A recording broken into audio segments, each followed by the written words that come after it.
দেশের সবচেয়ে বড় ক্রীড়ানুরাগী শিল্পগোষ্ঠী বসুন্ধরা গ্রুপের হাত ধরে যাত্রা শুরু করে বসুন্ধরা কিংস ফুটবল একাডেমি, যেখানে আছেন দেশ সেরা সব কোচ, যাদের সান্নিধ্যে দেশের মাটিতে তৈরি হচ্ছে বিশ্বমানের ফুটবলার।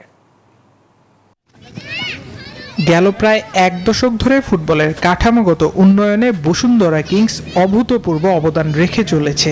দক্ষিণ এশিয়ার একমাত্র ক্লাব হিসেবে ফ্লাডলাইট সহ আন্তর্জাতিক মানের স্টেডিয়াম রয়েছে দেশসেরা এই ক্লাবটির। দেশের ফুটবলের উন্নয়নের স্বার্থে নিজেদের আরও এক ধাপ এগিয়ে নিতে তাদের হাত ধরে যাত্রা শুরু করে বসুন্ধরা কিংস ফুটবল একাডেমি।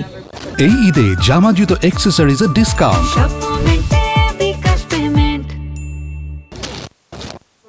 এই একাডেমিটিতে দেশসেরা সব কোচদের অধীনে প্রশিক্ষণ নিচ্ছে বিভিন্ন বয়সী খুদে ফুটবলাররা। এখানে ফ্যাসিলিটিস অনেক ভালো। এখানে প্রত্যেকটা জিনিসে প্রত্যেকটা কন্টেন্ট ভালো করে এখানে শেখানো হয়। এখানে ট্রেনিং অনেক ভালো হয়। আমাদের কোনো ইনজুরি হলে অথবা ব্যথা পেলে এখানে বেস্ট ডক্টর আছে। বসুন্ধরা কিংসের এই একাডেমি চলছে ইউরোপিয়ান ক্লাব ফুটবলের একাডেমির আদলে। এতে বেশ খুশি অভিভাবকরা।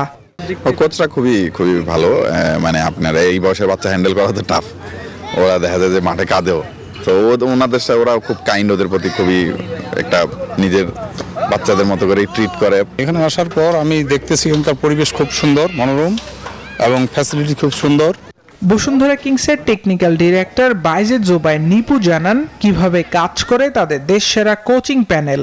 প্রো লাইসেন্স থেকে হাইয়েস্ট লাইসেন্স থেকে আরম্ভ করে এই লাইসেন্সের নিচে কোনো আমাদের কোচ নাই, এবং আমরা যাদেরকে আমাদের কর্মকর্তারা যাদেরকে বাছাই করেছে বেস্ট কোচদের, আমরা বলে দিয়েছি যাতে প্লেয়ারদেরকে এমনভাবে তোমরা ডিল করো যে প্লেয়ার যাতে স্যাটিসফাইড হয়, তোমাদের কথায় আচরণে তারা যাতে বুঝসাপ হয়।